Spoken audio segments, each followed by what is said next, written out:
నమస్కారం. సిటీ వార్తలకు స్వాగతం. ముందుగా హెడ్లైన్స్. సెయింట్ లాస్ ఆర్ఓబి నిర్మాణ పనులను పరిశీలించిన కేంద్ర సహాయ మంత్రి పెమ్మసాని. జూలై 2027 నాటికి బ్రిడ్జి పూర్తి అవుతుందని ధీమా వ్యక్తం.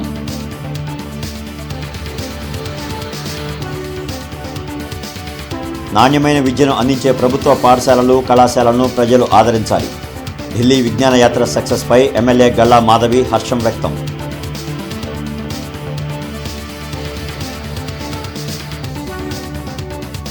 రోజ్గార్ మేళాలో 87 మందికి రిక్రూట్మెంట్ లెటర్లు అందించిన కేంద్ర మంత్రి పెమ్మసాని చంద్రశేఖర్. యువతతోనే వ్యవస్థలో మార్పులు సాధ్యమని వెల్లడి.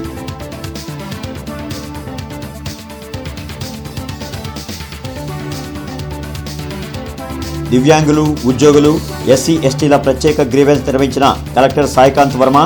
బాధితుల నుంచి వినతుల స్వీకరణ. ఇంటర్నెట్ చరిత్రలో సంచలనం సిటీ బ్రాడ్బ్యాండ్. ఇప్పుడు ఇంటింటికి ఇంటర్నెట్, సిటీ నుంచి గ్రామం వరకు అదే స్పీడ్. మీరు ఈ రోజే సిటీ బ్రాడ్బ్యాండ్ కుటుంబంలో చేరండి. అత్యున్నత స్థాయి కార్పొరేట్ వైద్య సేవలు ఇప్పుడు అందరికీ అందుబాటులో. అత్యాధునిక పరికరాలతో అత్యున్నత స్థాయి వైద్య సేవలు అందిస్తున్న హాస్పిటల్ ఆంధ్ర ప్రైమ్ హాస్పిటల్. 25 సంవత్సరాలుగా గౌతమి గ్రూప్ ఆఫ్ ఇన్స్టిట్యూషన్స్ వారిచే నడపబడుతున్న సంస్థ. స్థాపించిన మొదటి సంవత్సరం నుండి 95% ఫలితాలు సాధిస్తున్న విద్యా సంస్థ Shri Gautami degree and PG college. 2027కి సెయింట్ లాస్ బ్రిడ్జి నిర్మాణం పూర్తవుతుందని కేంద్ర సహాయ మంత్రి పెమ్మసాని చంద్రశేఖర్ వెల్లడించారు. శంకర్ విలాస్ బ్రిడ్జ్ నిర్మాణం పనులను మంత్రి పెమ్మసాని చంద్రశేఖర్ పరిశీలించిన అధికారులను వివరాలు అడిగి తెలుసుకున్నారు. అనంతరం ఆయన మీడియాతో మాట్లాడుతూ బీహార్ ఎన్నికల వల్ల కార్మికులు అందుబాటులో లేక 20 రోజులు బ్రిడ్జి పనులు ఆలస్యంగా జరిగాయన్నారు. ఇప్పటి నుండి బ్రిడ్జి పనులు 70 మంది కార్మికులతో పనులు శరవేగంగా జరగనున్నాయన్నారు. ఇప్పటి వరకు మొత్తం 6 పిల్లర్ల క్యాప్స్ పెట్టారని, వర్షాకాలం సమయానికి 30 పిల్లలకు ఫౌండేషన్ పనులు పూర్తవుతాయన్నారు. జగన్ వ్యాఖ్యలను పట్టించుకోవాల్సిన అవసరం లేదన్నారు. కార్యక్రమంలో కమిషనర్ కె మయూర్ అశోక్, మాజీ మేయర్ కోవెలమూడి రవీంద్ర, ఇతర ఉన్నతాధికారులు పాల్గొన్నారు. ఈ ఫౌండేషన్స్ తో పాటు ఇప్పుడు మీరు చూస్తే 3 పిల్లర్ క్యాప్స్ అయినాయి. ఇటు ఒక 3 ఈరోజు మళ్ళీ స్టార్ట్ చేయబోతా ఉన్నారు. వీటితో పాటు ఇప్పుడు మొన్నటి వరకు మనకి ఒక 20 రోజులు వర్క్ లేట్ అయింది. ఎందుకంటే వెస్ట్ బెంగాల్లో ఎలక్షన్స్ ఉండటం వల్ల ఇక్కడ ఎక్కువ వర్క్ చేసే వాళ్ళందరూ వెస్ట్ బెంగాల్ నుంచి రావటం వల్ల ఒక 20 రోజులు వర్క్ లేట్ అయింది. ఈ రోజున సైట్లో ఇంతకుముందు 50 మంది పనిచేసేవాళ్ళు, ఈరోజు 70 మంది, ఎంతమంది 70 వచ్చారు. ఇంకొక వారం రోజుల్లో ఇంకొక 30 to 40 వస్తారు కదా. 100 మినిమం 100 మెంబర్స్ ఉండే విధంగా చూసుకొని, ఎండలు కూడా ఎక్కువ ఉన్నాయి, మార్నింగ్ ఈవినింగ్ షిఫ్ట్స్లో సాధ్యమైనంత తొందరగా ఇది కంప్లీట్ చేసే విధంగా ప్రయత్నం చేస్తాం. ఇంకా కొన్ని ల్యాండ్ అక్కడెక్కడైతే షాప్స్ ఉన్నాయో వాళ్ళందరికీ కొంచెం ల్యాండ్ ఎక్విజిషన్ కూడా అయిపోతుంది. పిఎన్ ఇచ్చేసారు. అది కూడా ఇంకొక 1.5 మంత్లో కొలిక్కి వస్తుంది ల్యాండ్ ఎక్విజిషన్ కూడా. అయితే అది బ్రిడ్జికి ఏమి అడ్డంకు కాదు, కానీ పక్కన సర్వీస్ రోడ్లకి వీటికి ఇబ్బంది అవుతుంది. 10వ తరగతి పరీక్షా ఫలితాల్లో అత్యధిక మార్కులు పొందిన 100 మంది విద్యార్థులను తన సొంత ఖర్చులతో విజ్ఞాన విహారయాత్ర చేయిస్తానని ఇచ్చిన హామీని నెరవేర్చామని ఎమ్మెల్యే గల్లా మాధవి వెల్లడించారు. శ్రీనివాసరావుపేటలోని టీడీపీ కార్యాలయంలో జరిగిన మీడియా సమావేశంలో ఎమ్మెల్యే గల్లా మాధవి మాట్లాడారు. మంత్రి లోకేష్ తీసుకొచ్చిన 100 రోజులు యాక్టివ్ ప్లాన్ 10వ తరగతిలో ఉత్తమ ఫలితాలు రాబట్టడానికి ఉపయోగపడిందన్నారు. లోకేష్ కార్యాచరణ స్ఫూర్తితో మంచి ఫలితాలు పొందిన 100 మంది విద్యార్థులను ఢిల్లీలోని ఎర్రకోట, ఇండియా గేట్, పార్లమెంట్, రాజ్యసభ లాంటి పలు ప్రాంతాల పర్యటనకు తీసుకువెళ్లామని చెప్పారు. కేంద్ర మంత్రి పెమ్మసాని సహాయంతో ఉపరాష్ట్రపతి రాధాకృష్ణతో విద్యార్థులకు ప్రత్యేకంగా సమావేశం ఏర్పాటు చేయడం సంతోషంగా ఉందన్నారు. గడ్డిమందు నిషేధంపై అసెంబ్లీలో మాట్లాడానని, దానికి స్పందించిన ప్రభుత్వం గడ్డిమందును నిషేధించడం గొప్ప విషయమన్నారు. ఈ కార్యక్రమంలో పాఠశాల విద్యార్థులు, టీడీపీ నాయకులు పాల్గొన్నారు. ప్రైవేట్ స్కూల్స్ కి ధీటుగా మన గవర్నమెంట్ స్కూల్స్ కూడా ఉన్నాయి అని నిరూపించాలి అని చెప్పి గౌరవ లోకేష్ గారు ఒక 100 days యాక్షన్ ప్లాన్ చేశారు.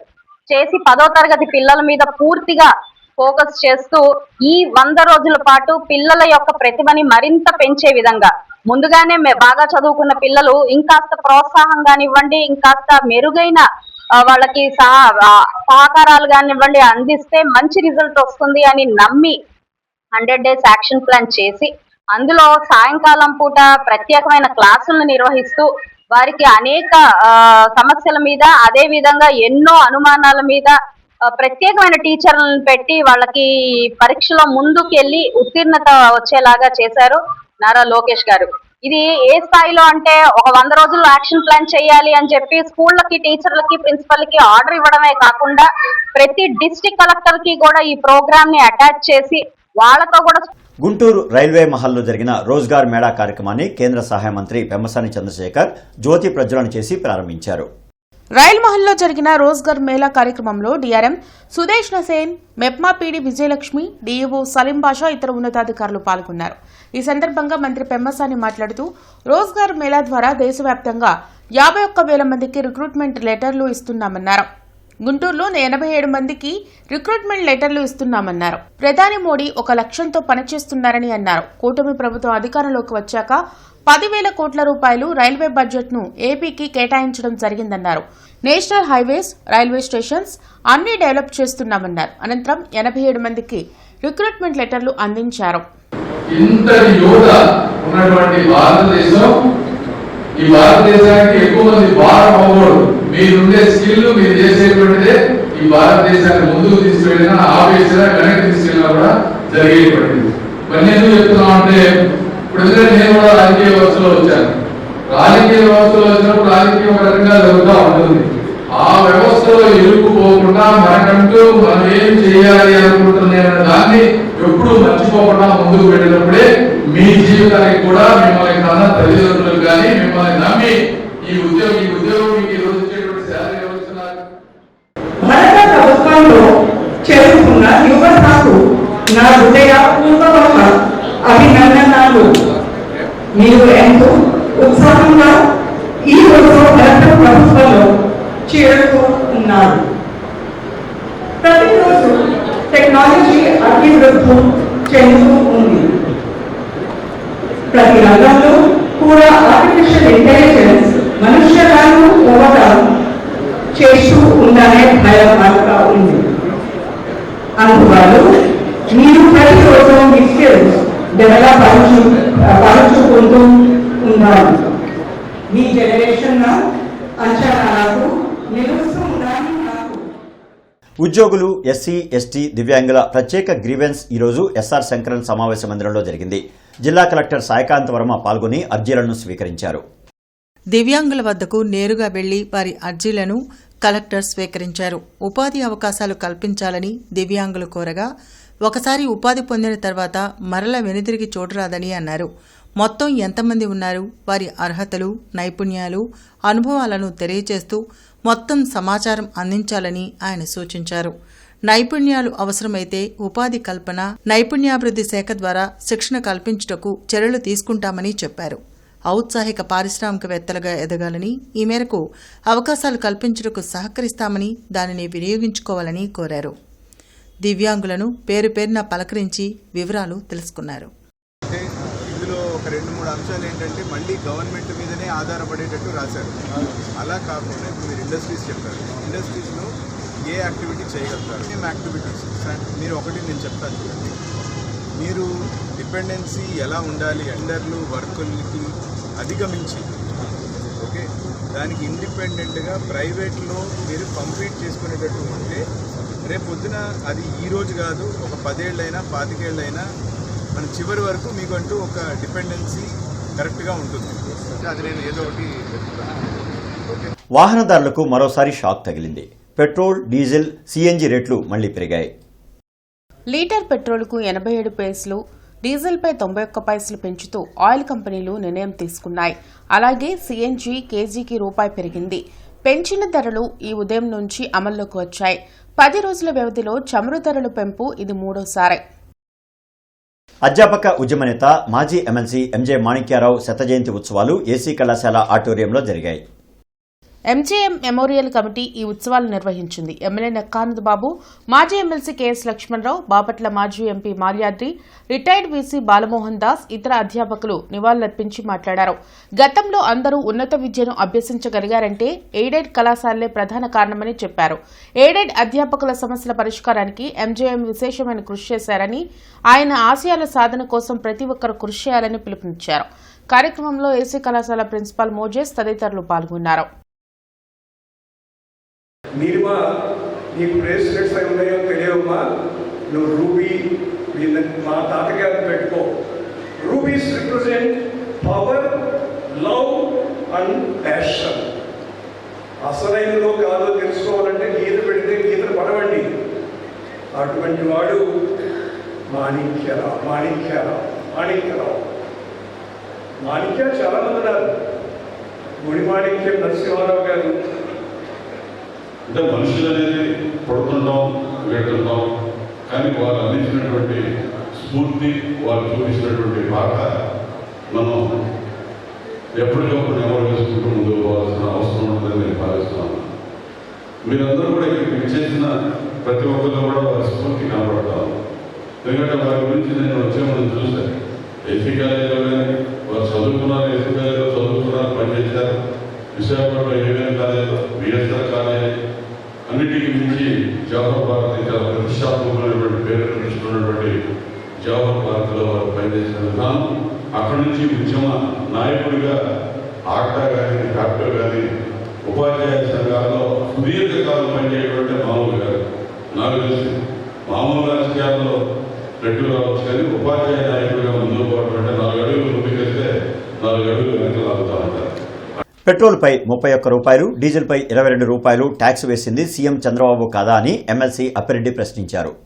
తాడేపల్లిలోని వైసీపీ కేంద్ర కార్యాలయంలో ఎమ్మెల్సీ అప్పిరెడ్డి మీడియాతో మాట్లాడారు. ఇంధన ధరలను పెంచి చంద్రబాబు ప్రజల నడ్డి విరిచారని మండిపడ్డారు. తమది ప్రజాపాలన అని గొప్పలు చెప్పుకోవడం తప్ప కూటమి ప్రభుత్వం ఆచరణలో చేసింది ఏమీ లేదని విమర్శించారు. ఇంధన ధరల పెంపుతో నిత్యావసర వస్తువుల ధరలు పెరిగిపోయాయని, ప్రభుత్వం వెంటనే స్పందించి సామాన్యులకు ఊరట కల్పించేలా చర్యలు చేపట్టాలని అప్పిరెడ్డి డిమాండ్ చేశారు. ఇవాళ మీరు పెంచినటువంటి ఈ పెరుగుతున్నటువంటి భారం రవాణా రంగంతో పాటుగా రైతాంగం పైన, సామాన్య వినియోగదారులతో పాటుగా వాళ్ళ రైతాంగం పైన విపరీతమైనటువంటి భారం మోపే పరిస్థితులు ఇవాళ కనిపిస్తూ ఉన్నాయి. పెట్రోల్ పై దాదాపుగా 1200 కోట్ల రూపాయలు, డీజిల్ పై 2200 కోట్ల రూపాయలు వెరసి సంవత్సరానికి 3400 కోట్ల రూపాయలు ఇవాళ అదనంగా వినియోగదారుల పైన, రైతాంగం పైన, రవాణా రంగం పైన ఈ రకమైనటువంటి 3400 రూపాయల భారం మోపటం వల్ల ఇవాళ సామాన్య ప్రజల జీవన మనుగడకి సంబంధించి, ఎందుకంటే ఈ ప్రభుత్వం సూపర్ 6 ఉండదు, సూపర్ 7 ఉండదు, మహిళలకు సంబంధించినటువంటి పథకాలు ఉండవు, చదువుకోవడానికి పిల్లలకు సంబంధించినటువంటి ఫీజు రింబర్స్మెంట్ ఉండదు, ఎవడైనా రోగం వస్తే హాస్పిటల్కి వెళ్తే ఆరోగ్యశ్రీ ఉండదు, రైతులకు గిట్టుబాటు ధరలు ఉండవు. ఈ ప్రభుత్వం అధికారంలోకి వచ్చిన తర్వాత అన్ని రంగాల్లో కూడా ఘోరమైనటువంటి వైఫల్యం చెందినటువంటి పరిస్థితులు. గుంటూరు జిల్లాలో ఉష్ణోగ్రతలు రికార్డు స్థాయిలో నమోదవుతున్నాయి. వడగాలులు ఎక్కువగా వీస్తుండటంతో బయటకు వచ్చేందుకు ప్రజలు భయపడిపోతున్నారు. వృద్ధులు, పిల్లలు వడదెబ్బకు గురవుతున్నారు.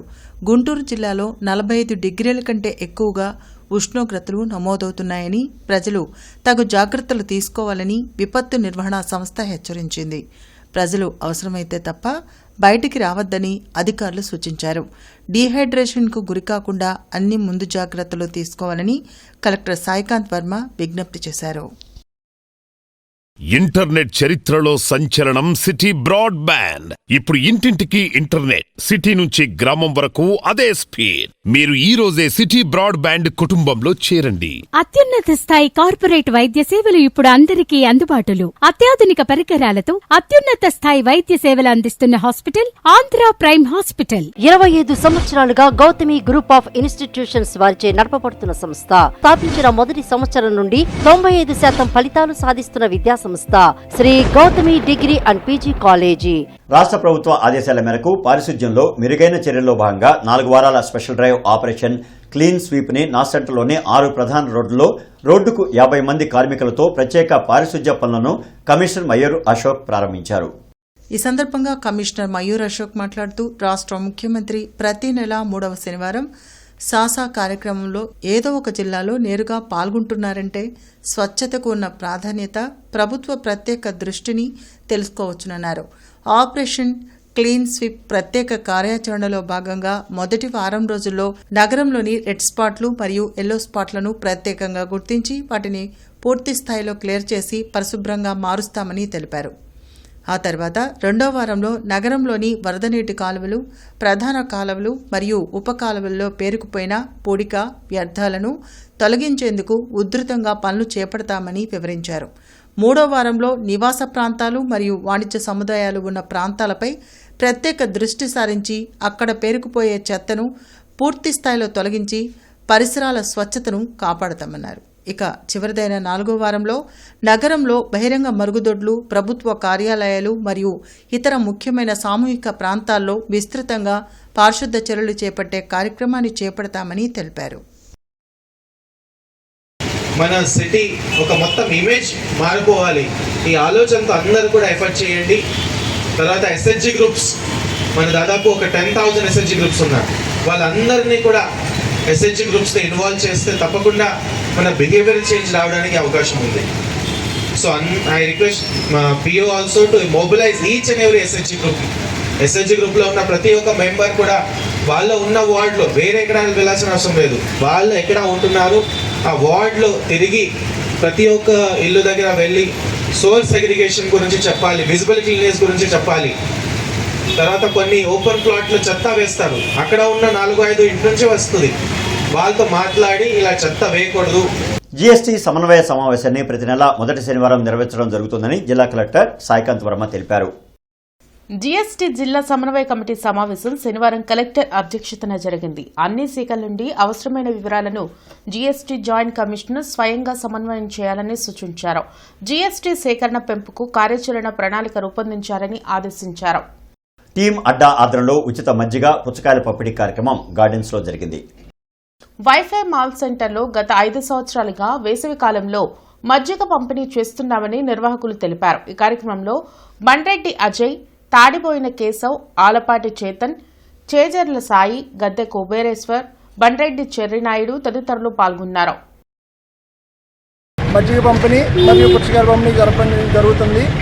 ప్రతి సంవత్సరం ఈ రకంగా ప్రతి ఒక్కరు ఎండాకాలంలో వేసవకాలం మరియు ఎండలు తీవ్రంగా ఉండే కారణంగా ప్రతి ఒక్కరికి మజ్జిగ మరియు పుచ్చకాయలు పంపిణీ ప్రతి సంవత్సరం ఇలా చేస్తామని కోరుకుంటూ ఇట్లు టీం అంటారు.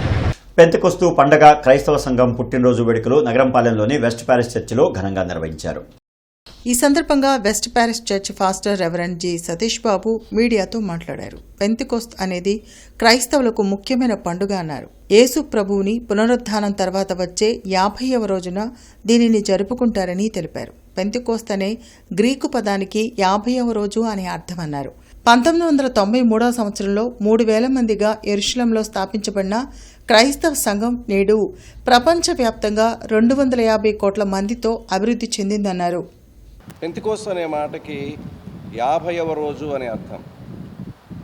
యేసు ప్రభు పునరుద్ధానమైన తర్వాత 50 రోజులకు ఆయనను అనుసరించేటటువంటి 120 మంది మీదకి దేవుని ఆత్మ అగ్ని జ్వాలల రూపంలో దిగి వచ్చినప్పుడు వాళ్ళంతా కూడా ప్రపంచ భాషలలో దేవుని ప్రేమను బిగ్గరగా ప్రకటించడం ప్రారంభించారు.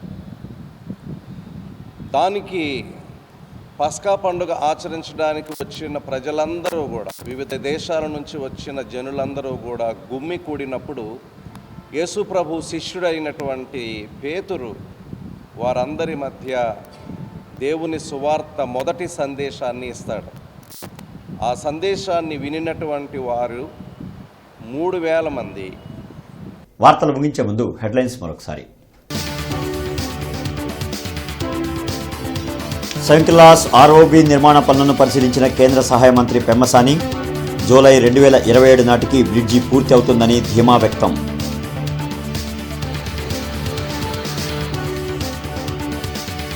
నాణ్యమైన విద్యను అందించే ప్రభుత్వ పాఠశాలలు, కళాశాలలను ప్రజలు ఆదరించాలి. ఢిల్లీ విజ్ఞాన యాత్ర సక్సెస్పై ఎమ్మెల్యే గల్లా మాధవి హర్షం వ్యక్తం.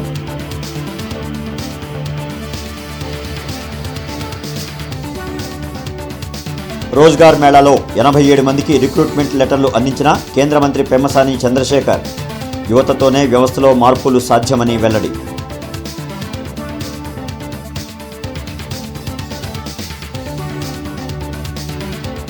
దివ్యాంగులు, ఉద్యోగులు, ఎస్సీ ఎస్టీల ప్రత్యేక గ్రీవెన్స్ నిర్వహించిన కలెక్టర్ సాయికాంత్ వర్మ, బాధితుల నుంచి వినతుల స్వీకరణ. ఇక ఈ వార్తలు ఇంతటితో సమాప్తం.